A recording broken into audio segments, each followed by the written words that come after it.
Vamos ler a palavra de Deus para o nosso consolo nesta manhã. Capítulo 14 do Evangelho de João. Vou ler todo o capítulo 14. Então assim diz a palavra de Deus: Não se turbe o vosso coração, credes em Deus, credes também em mim. Na casa de meu Pai há muitas moradas. Se assim não fora, eu vos teria dito, pois vou preparar-vos lugar. E quando eu for e vos preparar lugar, voltarei, e a vós receberei para mim mesmo, para que onde eu estou estejais vós também. E vós sabeis o caminho para onde eu vou? Disse-lhe Tomé: Senhor, não sabemos para onde vais, como saber o caminho? Respondeu-lhe Jesus: Eu sou o caminho, a verdade, a vida. Ninguém vem ao Pai senão por mim. Se vós me tivesseis conhecidos, conhecereis também a meu Pai, e desde agora o conhecereis e tendes visto. Replicou-lhe Filipe: Senhor, mostra-nos o Pai, e isso nos basta. Disse-lhe Jesus: Filipe, há tanto tempo estou convosco e não me tens conhecido? Quem me vê a mim, vê o Pai. Como dizes tu, mostra ao Pai? Não credes que eu estou no Pai e que o Pai está em mim? As palavras que eu vos digo, não as digo por mim mesmo, mas o Pai que permanece em mim faz as suas obras. Credes-me que estou no Pai e o Pai em mim? Crede a menos por causa das mesmas obras.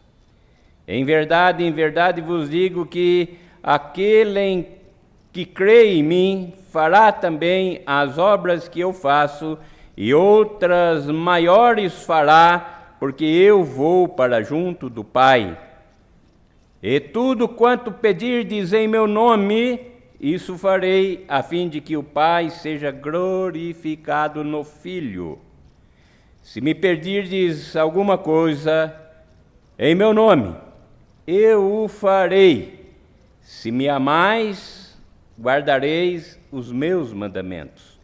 E eu rogarei ao Pai, e Ele vos dará outro Consolador, a fim de que esteja para sempre convosco. O Espírito da verdade, que o mundo não pode receber, porque não o vê, nem o conhece, vós o conheceis, porque ele habita convosco e estará em vós. Não vos deixareis órfãos, voltarei para vós outros. Ainda por um pouco, e o mundo não me verá mais. Vós, porém, me vereis, porque eu vivo, vós também vivereis. Naquele dia vós conhecereis que eu estou em meu Pai, e vós em mim, e eu em vós.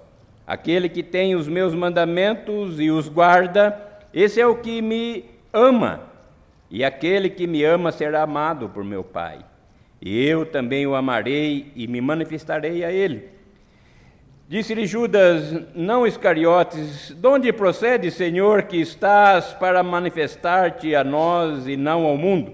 Respondeu Jesus: se alguém me ama, guardará a minha palavra, e meu Pai o amará, e viveremos para ele e faremos nele morada.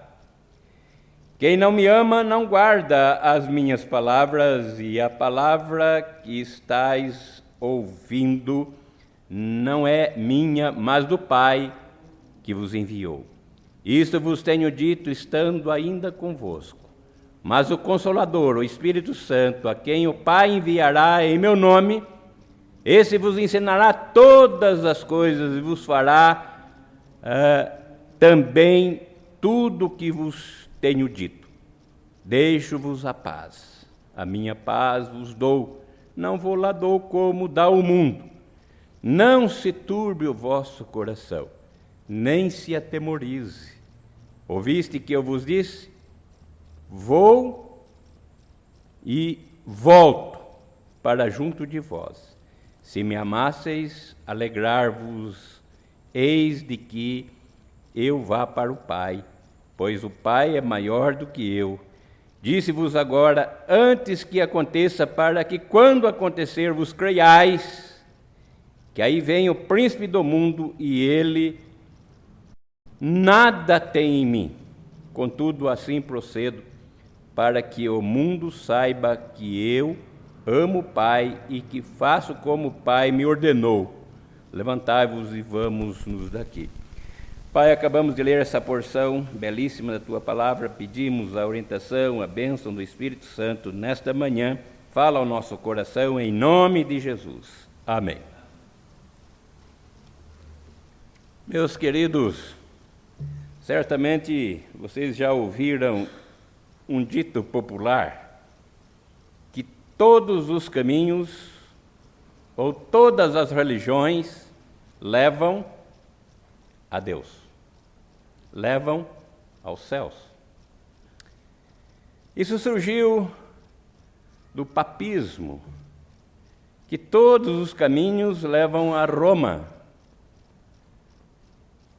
E se pesquisarmos hoje no Google, ele vai falar esses caminhos. E a Bíblia? O que a Bíblia diz a respeito do caminho pós-morte? Para onde iremos? Para onde você vai? Jesus, segundo a Bíblia, nós percebemos que ele vai apontar o caminho, principalmente no texto que lemos.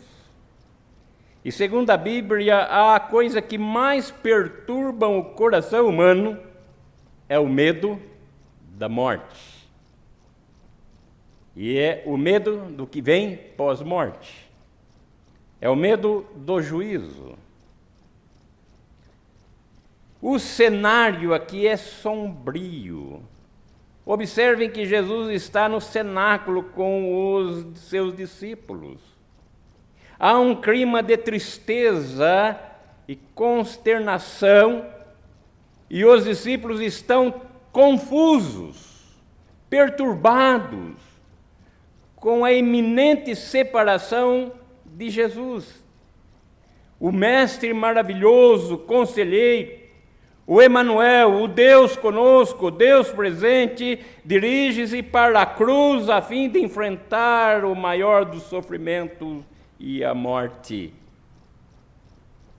Em sua humanidade perfeita, ele também está angustiado de espírito, diz o evangelista Mateus, no capítulo 26, 38, ele diz que a sua alma está profundamente triste.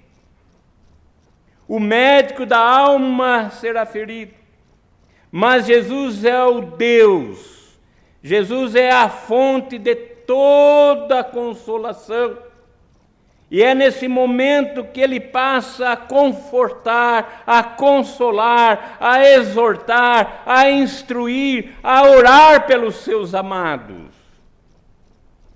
E ele ordena aos discípulos, e essa palavra é profundamente tranquilizadora: não se turbe o vosso coração.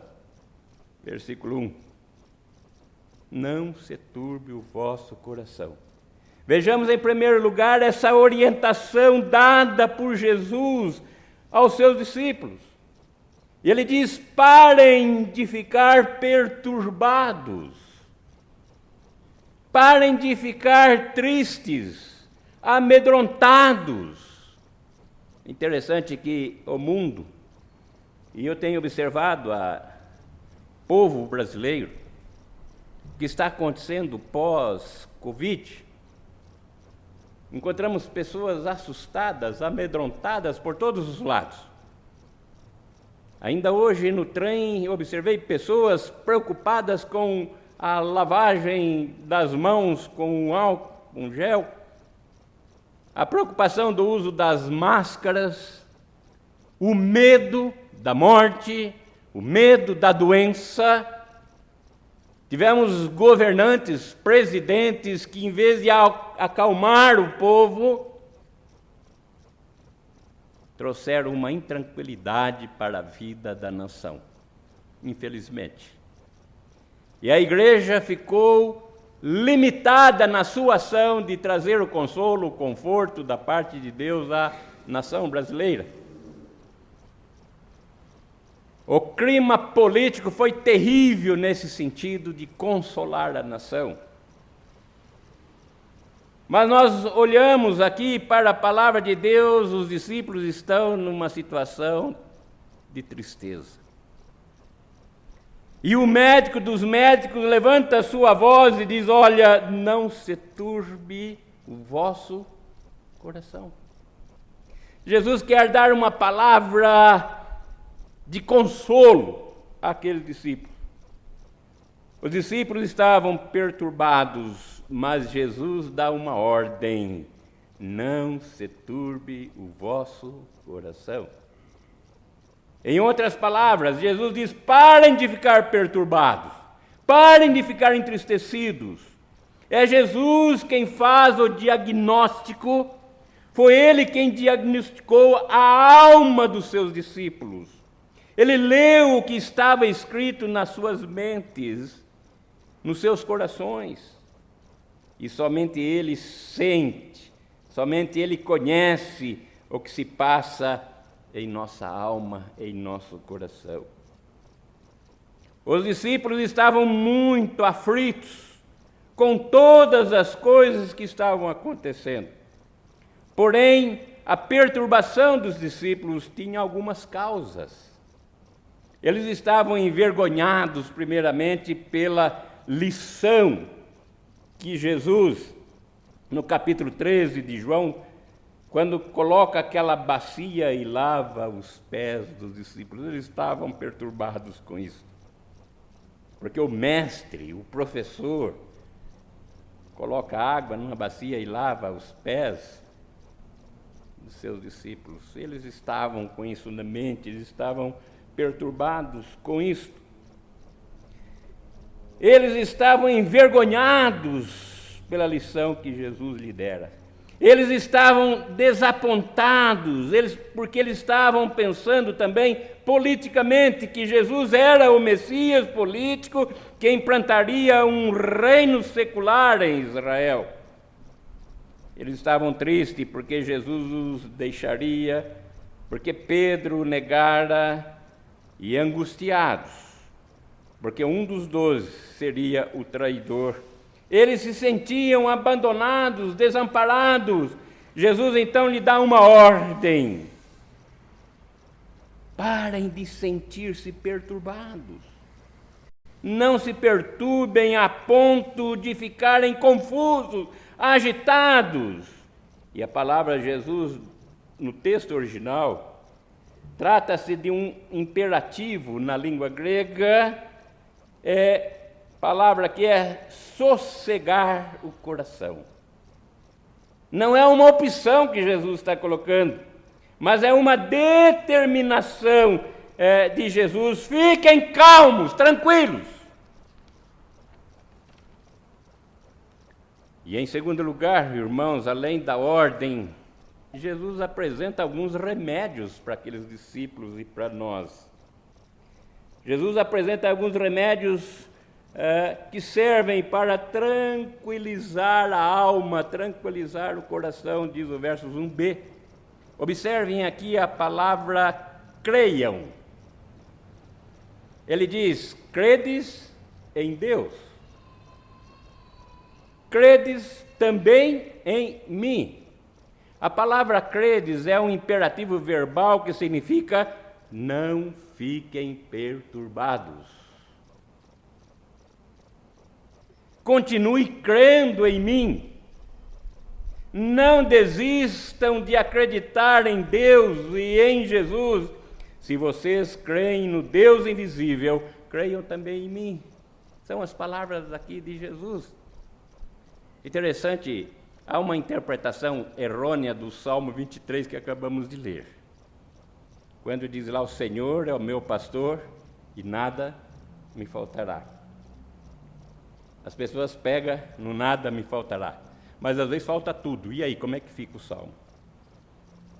A ideia do texto original ali é que o Senhor, sendo meu pastor, mesmo que haja circunstâncias adversas, Ele continua sendo o meu pastor, o meu consolo, e nada me faltará. Quando olhamos aqui, Jesus falando essas palavras, credes em Deus, não se turbe o vosso coração. Nós podemos entender que aqui Jesus está dando uma força, coragem, para que os discípulos permaneçam numa fé inabalável no Deus invisível, no Deus que está conosco, no Deus que nos consola, no Deus presente. É a mesma palavra usada por Moisés lá em Deuteronômio 31, versículo 6. Diz assim ali, versículo 6: sede fortes e corajosos, não temais, nem vos atemorizeis diante deles, porque o Senhor, o vosso Deus, é quem vai convosco, não vos deixará, nem vos desamparará. Então Jesus está consolando de uma maneira extraordinária os discípulos para que eles possam crer verdadeiramente em Deus. Então nós percebemos aqui, meus irmãos, essa força, essa coragem, esse ânimo que Jesus transmite aos discípulos e como que eles devem seguir a vida em Deus. Terceiro e último lugar, Jesus orienta: creiam também nas minhas promessas. No momento em que o coração está perturbado, entristecido, precisamos de olhar para o céu e pensar nas coisas lá do alto. Jesus está falando: na casa de meu Pai há muitas moradas. Se assim não for, eu vos teria dito, pois vou preparar-vos lugar. E Jesus promete que iremos morar com Ele nas mansões celestiais. E olhando aqui para o texto, meus irmãos, para morar nessas mansões celestiais, para ir para esse lugar, só existe um caminho. Quem é esse caminho? Jesus. E ele diz: eu sou o caminho, a verdade e a vida. Não é a igreja armênia, não é a igreja presbiteriana, não é a igreja papista ou romanista, não é nenhuma denominações que existem, que apontam que são caminhos. Não é o Espiritismo. O único caminho que o apóstolo João está falando é Jesus. Eu sou o caminho, a verdade e a vida. Ninguém vai aos céus, ao Pai, se não for por meu intermédio. Às vezes, nas partes dos domingos, dos sábados de manhã, por volta das 8h30, 9h, há um grupo batendo nas portas das pessoas, dizendo que são testemunhas de Jeová. Mas as verdadeiras testemunhas descritas na palavra de Deus são aquelas que servem, que seguem, que ensinam o único caminho, que é Jesus Cristo. Ninguém vai ao Pai se não for por intermédio dele. Ele une os céus, a terra e os céus. E a cruz foi esse elo, né? Quando olhamos para a cruz, olhamos para os céus, contemplamos o único caminho, que é Jesus Cristo. O céu é um lugar. A Bíblia descreve como um país, por causa da sua vastidão. A Bíblia o descreve como um paraíso, por causa da sua beleza. De cidade, por causa dos seus muitos habitantes. De reino, por causa da sua estrutura organizacional. E Jesus o chama de casa de meu Pai. É interessante, se você ler no Apocalipse, você vai ver a descrição dessa cidade, da Nova Jerusalém. E ali diz que as ruas são de ouro, as paredes são tudo de ouro. E quem adentra no céu vai pisar nessas ruas de ouro. Aqui as pessoas se matam por causa do ouro, não é verdade? Brigam pelo ouro perecível. O ouro lá vai servir para a gente pisar, caminhar. Isso significa que esses valores aqui, que os homens se matam, que brigam, lá servirá para a gente pisar. Por quê? Porque a maior beleza, a coisa mais valiosa que vai ter nesse local é contemplar a face do Cordeiro de Deus, Jesus Cristo. É poder reunir com os eleitos de Deus e glorificar o Cordeiro. Essa é a coisa mais maravilhosa que podemos ensinar aqui nessa terra às pessoas. Porque aqui as pessoas estão brigando, a guerra, a fome, há um monte de coisas aqui, porque as pessoas estão correndo atrás do ouro perecível, correndo atrás do poder. Basta olhar para os nossos políticos aí, não é? Mas aqui nesse novo céu e nessa nova terra, essas coisas não têm nenhum valor, a não ser para que os filhos de Deus pisem nessas ruas de ouro. E é extraordinário esse lugar, o Apocalipse 22 vai descrevê-lo nesse sentido. Estar com Cristo é algo, meus irmãos, incomparavelmente melhor. Creiam que vocês estão no caminho, que Jesus está indo e levando-nos para morar com o Pai. 2 dos discípulos que desconheciam o caminho e o destino de Jesus, então eles perguntam: Jesus, nós não sabemos o caminho, não sabemos para onde vais. Então Jesus responde no versículo 6, eu sou o caminho, a verdade e a vida. Então, nenhuma religião pode levar ao Pai a não ser Jesus Cristo. Eu sou o caminho, a verdade e a vida. Há 3 destaques nesta afirmação de Jesus, né?